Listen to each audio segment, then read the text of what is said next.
Hello friends, welcome to Sheetalnath ರೇಸ್ kitchen.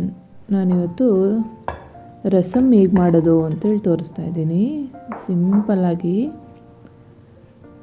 4 tomato ತೊಗೊಂಡಿದ್ದೀನಿ, ಹುಣಸೆಹಣ್ಣಿನ ರಸ, ಜೀರಿಗೆ, ಬೆಳ್ಳುಳ್ಳಿ,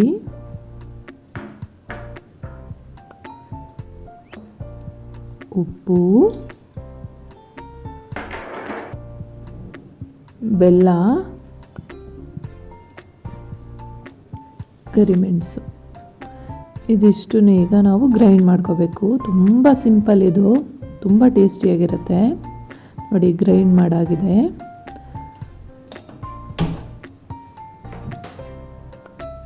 ಒಂದು ಬೌಲ್ ತೊಗೊಂಡ್ಬಿಟ್ಟು ಈಗ ಎಣ್ಣೆ ಹಾಕ್ಕೊಳ್ಳೋಣ. ಸ್ಟವ್ ಆನ್ ಮಾಡಿಬಿಟ್ಟು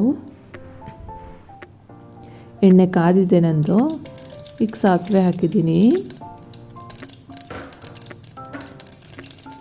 ಕರಿಬೇವಿನ ಸೊಪ್ಪು,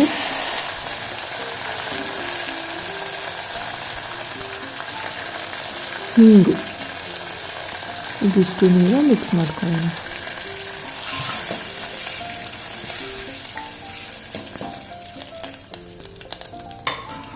ಈಗ ಗ್ರೈಂಡ್ ಮಾಡಿರೋವಂಥ ಟೊಮೆಟೊದು ಪ್ಯೂರಿ ಇತ್ತಲ್ಲ, ಅದನ್ನೀಗ ಇದಕ್ಕೆ ಹಾಕ್ಕೊಳ್ಳೋಣ.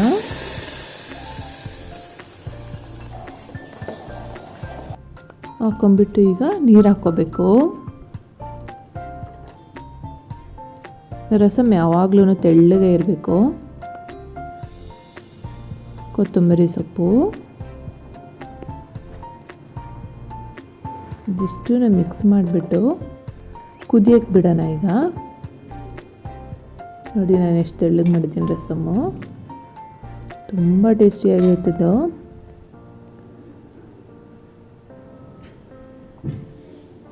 ನೋಡಿ, ನನ್ನ ರಸಮ್ ಚೆನ್ನಾಗಿ ಕುದೀತಾ ಇದೆ. ಈಗ ಕುದ್ದಾದ್ಮೇಲೆ ಚೆನ್ನಾಗಿ ಟೊಮೆಟೊ ಸ್ಮೆಲ್ಲೆಲ್ಲ ಹೋಗಿದೆ ಅಂತ ನಮಗೆ ಗೊತ್ತಾಗುತ್ತೆ.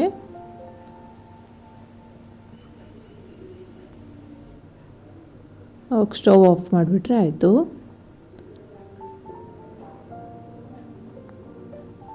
Thanks for watching. Like, share and subscribe.